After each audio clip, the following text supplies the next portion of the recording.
देखिए अब अगला टॉपिक जो होगा आपका वो होगा कंज्यूमेबल गुड्स से संबंधित, यानी एक गैर व्यापारिक संस्था जो होती है वो कंज्यूमेबल गुड्स की कैलकुलेशन कैसे करती है। मतलब एक गैर व्यापारिक संस्था जो अपने मतलब संस्था के अनुसार जैसी वो संस्था होगी वैसे वस्तु का वितरण करेगी। अगर वो धर्मार्थ संस्था होगी तो धर्म की पुस्तकें वितरण करेगी। अगर वो डॉक्टर से संबंधित संस्था होगी तो वो मेडिसिन का वितरण करेगी। अगर वो खेलकूद से संबंधित संस्था होगी तो वो स्पोर्ट मटेरियल का वितरण करेगी, है कि नहीं। तो ऐसा ही कोई मतलब ऐसा धर्मार्थ संस्था होगा जो गरीब आदमी में कंबल का भी वितरण करता है मान लीजिए। तो वो संस्थाएं अपने जो वस्तु का वो लेन देन करती है वो कितना वस्तु का उपयोग करती है इसके लिए वो कंज्यूमेबल गुड्स का कैलकुलेशन करती है। आया बात समझ में। तो वो उसके पास प्रारंभ में पहले से कितना स्टॉक था, कितना का स्टॉक खरीदा, या बीच में उधारी भी खरीदा होगा, प्रारंभ में भी उधारी होगा अंत में भी उधारी होगा, मतलब लेनदार के रूप में प्रारंभ में कितना लेनदार है अंत में कितना लेनदार है। हमने कोई वस्तु के लिए एडवांस मान लीजिए दिया था तो प्रारंभ में भी एडवांस हमने दिया होगा या अंत में भी एडवांस हम अपने सप्लायर को दिए होंगे। इससे संबंधित ऐसा बहुत सारा बात आपको दिया होगा और उस आधार पर आपको निकालना है कि हमने वर्ष के दौरान कितना कंज्यूमेबल गुड्स यूज किया है, ये आपको कैलकुलेशन करना है। तो यहाँ पर ध्यान दीजिए, सबसे पहले जिसका कैलकुलेशन करेंगे तो ओपनिंग स्टॉक ऑफ गुड्स, जो हमारा जिस टाइप का हमारे पास गुड्स होगा, स्टेशनरी होगा तो स्टेशनरी लिखेंगे, मेडिसिन होगा तो मेडिसिन लिखेंगे, कंबल होगा यानी ब्लैंकेट होगा तो ब्लैंकेट लिखेंगे, स्पोर्ट मटेरियल होगा तो स्पोर्ट मटेरियल लिखेंगे, जो कुछ दिया रहे। ये ओपनिंग स्टॉक ऑफ गुड्स सबसे पहले हम यहाँ लिख लेंगे। आया बात समझ में। उसके बाद इसमें कुछ बात आपको जोड़ने वाला रहेगा और कुछ बात घटाने वाला रहेगा। तो क्या जोड़ना है और क्या घटाना है, क्या सब रह सकता है, उससे संबंधित ध्यान दीजिए। एक नंबर में आपने वर्ष के दौरान नगद कितना खरीदा है, वर्ष के दौरान नगद कितना खरीदा है, यानी cash purchase of goods during the current year, यानी वर्ष के दौरान आपने नगद कितना खरीदा है वो आप क्या कीजिएगा, जोड़िएगा तो आपका स्टॉक क्या होगा, बढ़ेगा। उसके बाद दूसरा चीज क्या जोड़ना है वो ध्यान दीजिए।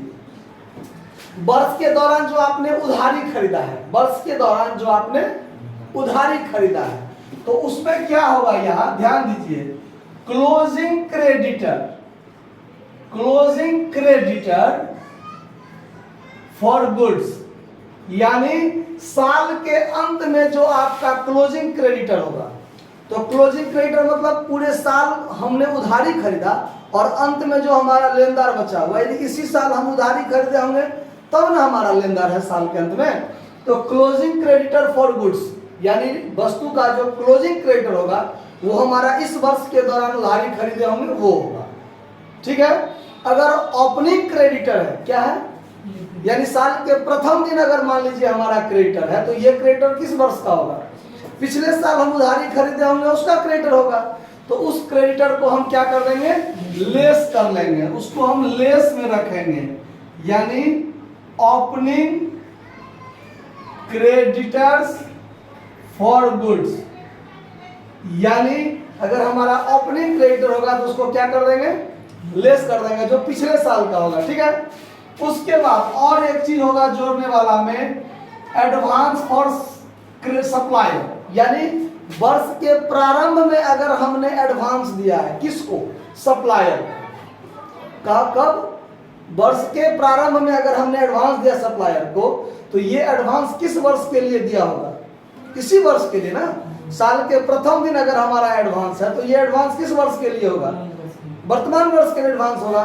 तो उस एडवांस को हम यहां जोड़ देंगे, एडवांस फॉर सप्लायर या advance for goods in the beginning of year, in the beginning of year, वर्ष के प्रारंभ में अगर हम एडवांस दिए हैं तो वो एडवांस किस वर्ष का होगा? वर्तमान वर्ष का। तो उसको क्या करेंगे? ऐड करेंगे। वैसे ही यदि अंत में है, मान लीजिए advance for supplier, advance for goods, advance for goods at the end of year, at the end of year, यानी साल के अंत में अगर मान लीजिए मैंने एडवांस दिया सप्लायर को कि हमारे पास माल भेजवा दीजिए, तो साल के अंतिम दिन एडवांस है, तो ये एडवांस किस वर्ष के लिए होगा? अगले वर्ष के लिए होगा। तो उसको हम लोग क्या करेंगे? लेस कर देंगे। समझ में आया बात? उसके बाद अंत में हमारे पास क्लोजिंग स्टॉक बचा हुआ भी है, अंत में क्लोजिंग स्टॉक हमारे पास बचा हुआ भी, तो जो बचा हुआ है वो तो खर्चे नहीं हुआ, तो उसको भी क्या कर देंगे? घटा लेंगे। तो यानी यहां लिख लेंगे closing stock of goods, closing stock of goods. तो इसको हम लोग क्या करेंगे? घटा लेंगे। तो जोड़ने वाला ये 4 बात, घटाने वाला ये 3 बात। तो कैलकुलेशन ऑफ कंज्यूमेबल गुड्स के लिए मैक्सिमम इतना बात आपको रहेगा, इससे ज्यादा बात नहीं रहेगा। इस तीनों को आप यहाँ जोड़ लीजिए, फिर इस तीनों को आप इसमें से क्या कर लीजिए? घटा लीजिए। जो बचेगा वो होगा consumable goods for current year. समझ में आया बात? कहीं कोई दिक्कत नहीं? दिक्कत। अब यहां ध्यान दीजिए 12 नंबर प्रश्न पर। अब ध्यान दीजिए 12 नंबर प्रश्न पर क्या सब दिया हुआ है? तो वर्ष के प्रारंभ में स्टॉक कितना दिया हुआ है? 50,000। अंत में स्टॉक कितना दिया हुआ है? 40,000। और वर्ष के दौरान क्रय हमने कितना किया है? 1,90,000। यानी 3 बार ये दिया हुआ है। यानी आपको देखिए इसी में हम सिर्फ लिख देते हैं, आप लोग देख लीजिए। हमारे पास ओपनिंग स्टॉक कितना का है? 50,000 का। वर्ष के दौरान हमने खरीदा है, कितना का खरीदा है?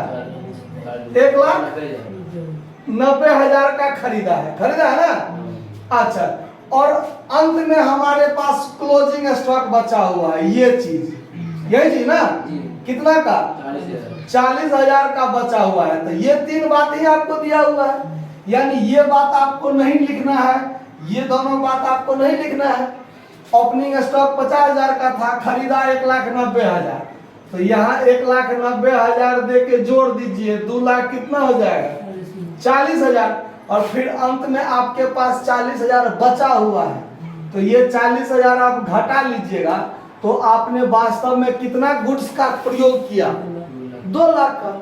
50,000 का था, 1,90,000 खरीदा था, हमारे पास 2,40,000 हुआ। अंत में 40,000 हमारे पास बचले हैं। तो खर्चा मैंने कितना किया? हमने कितना संस्था में बांट दिया? 2 लाख का। तो यही आपका कंज्यूमेबल गुड्स का आंसर हुआ। आया बात समझ में? अगले सवाल में ओपनिंग क्रेडिटर क्लोजिंग क्रेडिटर वाला बात होगा। तो ओपनिंग क्रेडिटर यहाँ क्या करते हैं? घटाते हैं। क्लोजिंग क्रेडिटर यहाँ क्या करते हैं? जोड़ते हैं। तो यहाँ जोड़ लीजिए, यहाँ बोला घटा लीजिए, कैलकुलेशन कर लीजिए, बात खत्म। नहीं बन जाएगा? तो अगला सवाल आप लोग 13 नंबर खुद बना लीजिएगा। 14, 15, 16 सब सेम सवाल है ना? तो आप नोट कर लीजिए, छाप लीजिए। धन्यवाद।